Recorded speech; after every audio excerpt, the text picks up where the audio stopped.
Hello and welcome to another episode of the Secular Buddhism Podcast. This is episode number 135. I am your host, Noah Rochetta, and today I'm going to talk about the weather of the mind.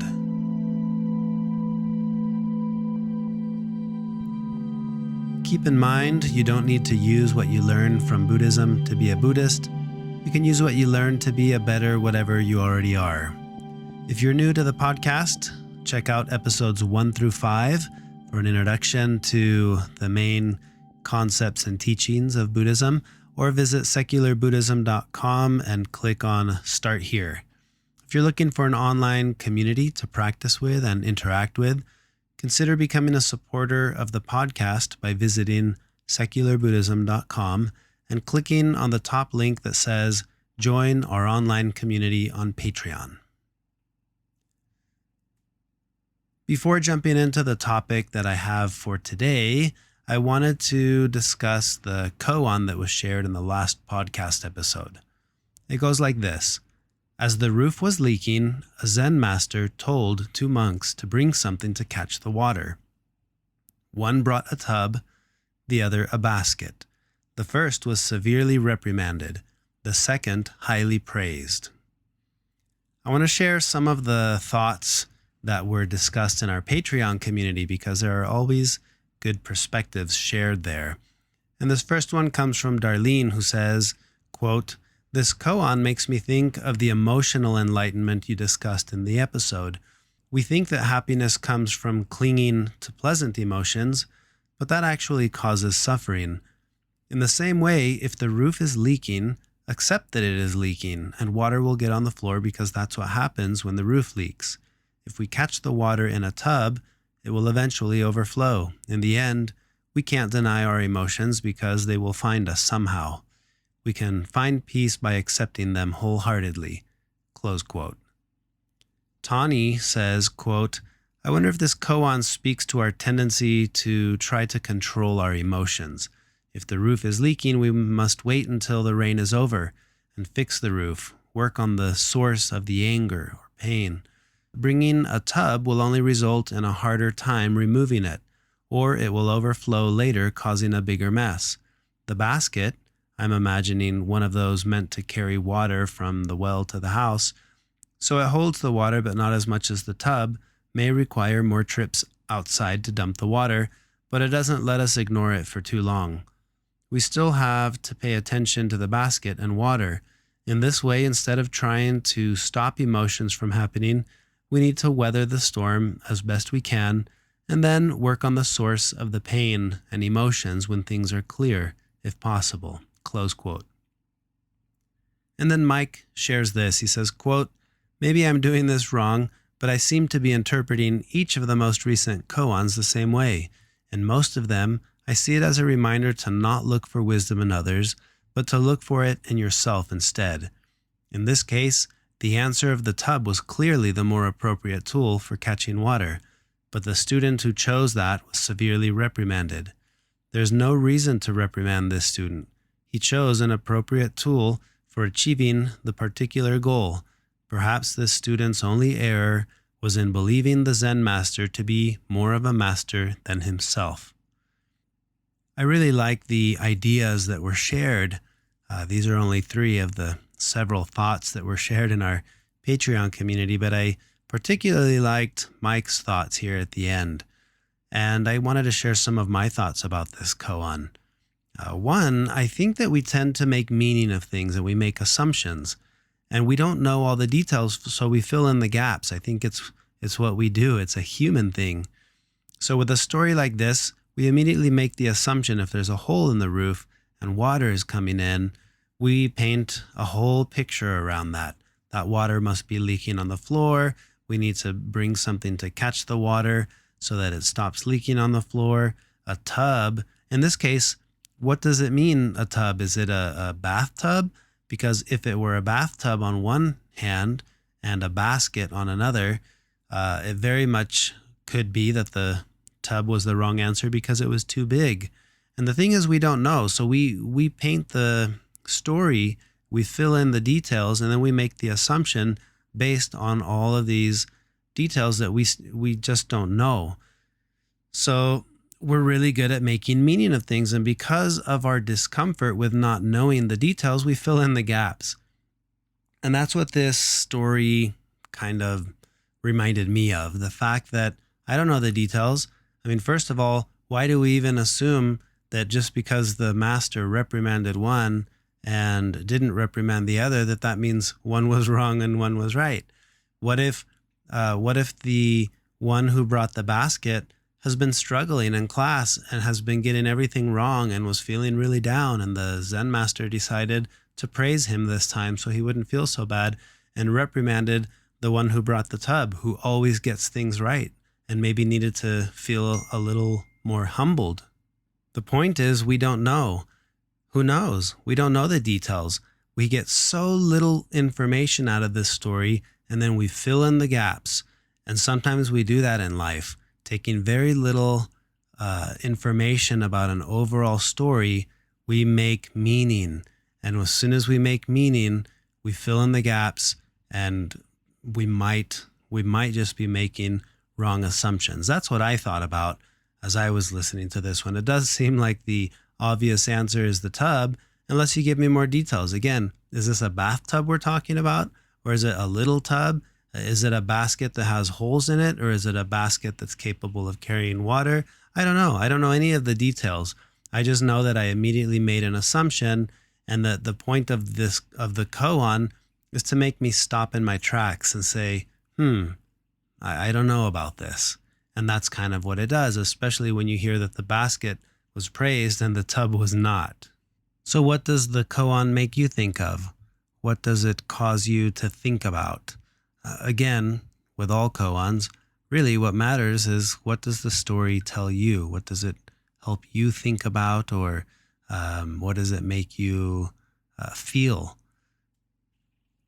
The topic I had in mind for today's podcast episode has to do with weather, weathering the storm, the weather of the mind.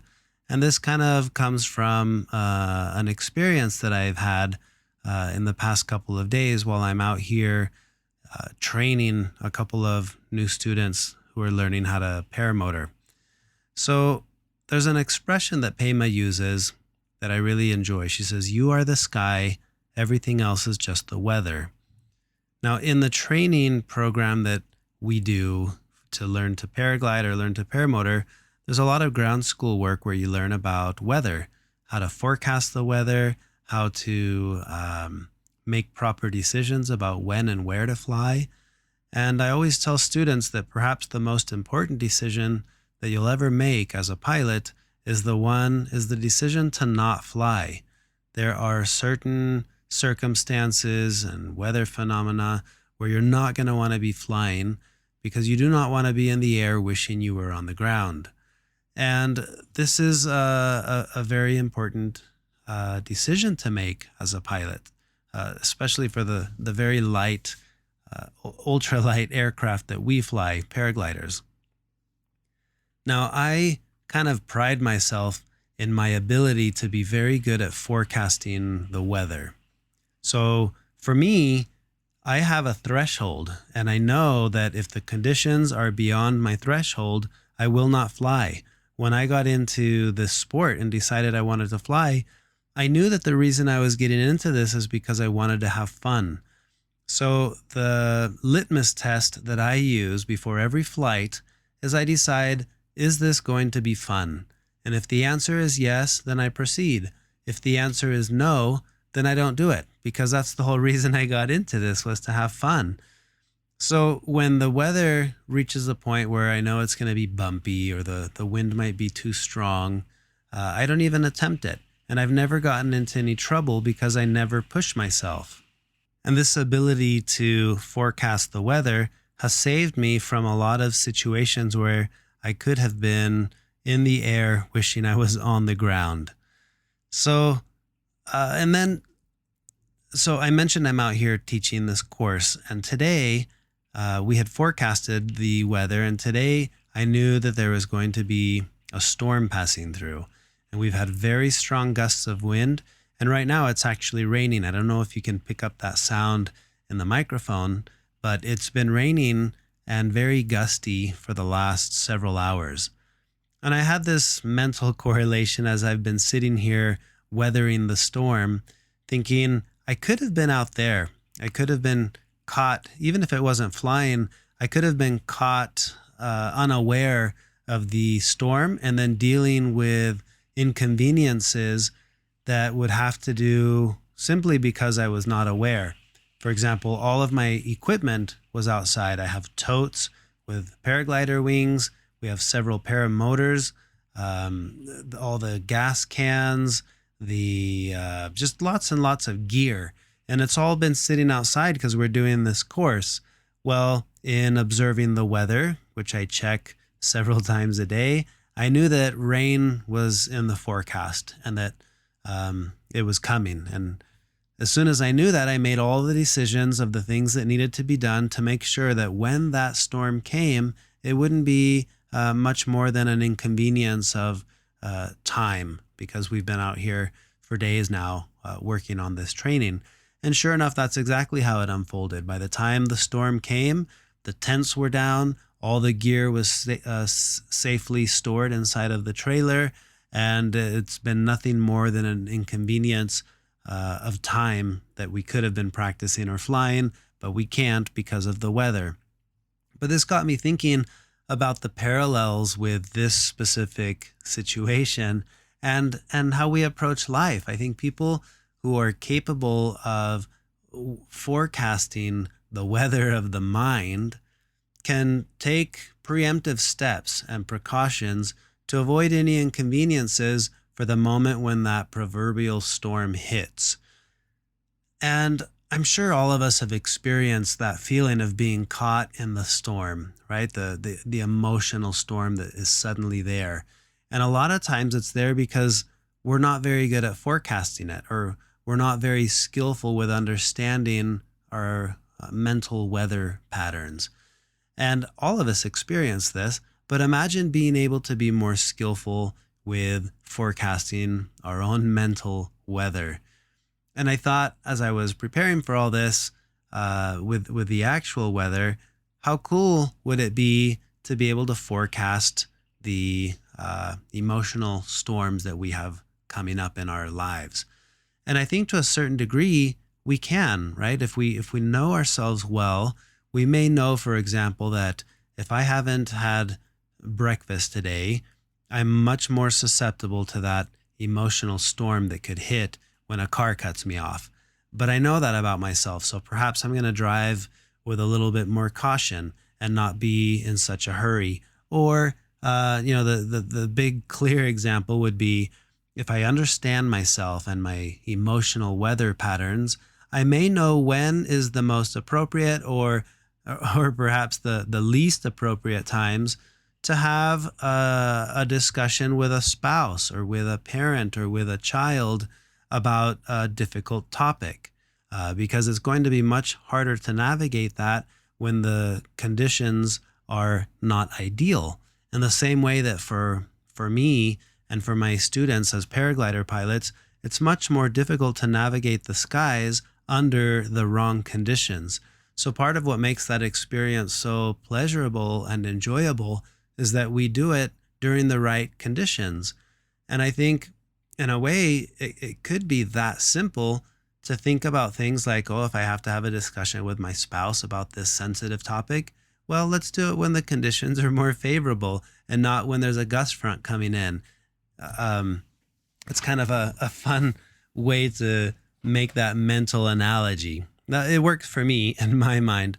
So the idea would be that knowing yourself and knowing the weather patterns of your own mind, that's kind of at the heart of what we're trying to accomplish with a lot of these practices, right? The whole notion of what we're doing is that we're learning to understand ourselves a little bit more so that we can do what? We can be more skillful with how we navigate life, skillful with how we navigate the small day-to-day decisions, whether it's talking to the teacher, your kid's teacher at school, talking to your spouse, talking to your boss, having to bring something up to a coworker, or things of that nature. We can do things more skillfully. And very much like the decision of knowing when not to fly, I think it's important to know when not to bring up a certain topic or when not to bring up a certain emotional conversation that needs to be had because maybe the conditions aren't favorable. And that was a fun mental correlation. And the funny thing is I've been saying all of this while sitting here in my camp trailer in the middle of a storm.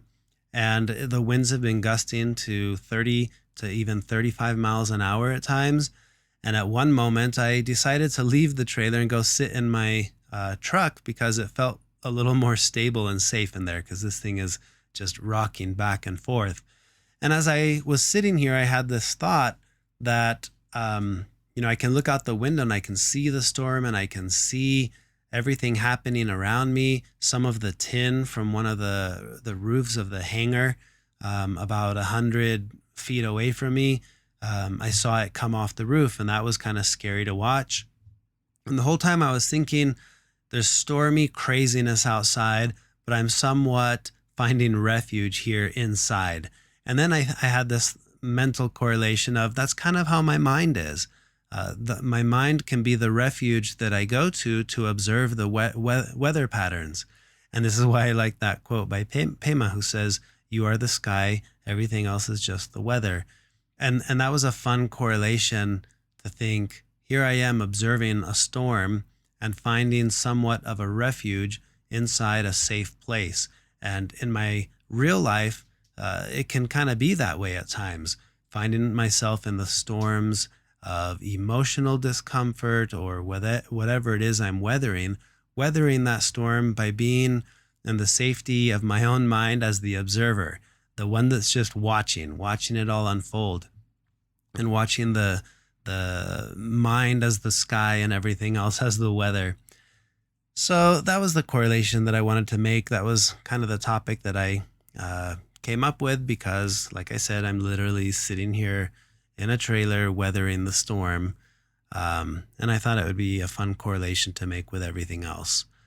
That's actually all I have for this podcast episode. And as always, I want to thank you for listening.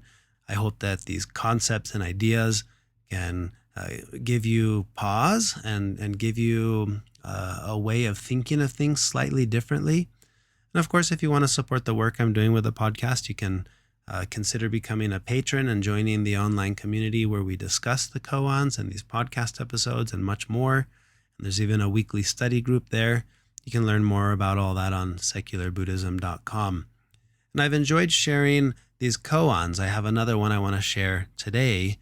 And the koan is called Rikyū's poem. It's called Only This. And this is how it goes. First, you heat the water. Then you make the tea. Then you drink it properly. That is all you need to know. And that is his poem, Only This. I look forward to hearing your thoughts about the poem and discussing my thoughts about it in the next podcast episode. Thanks again for listening. Until next time.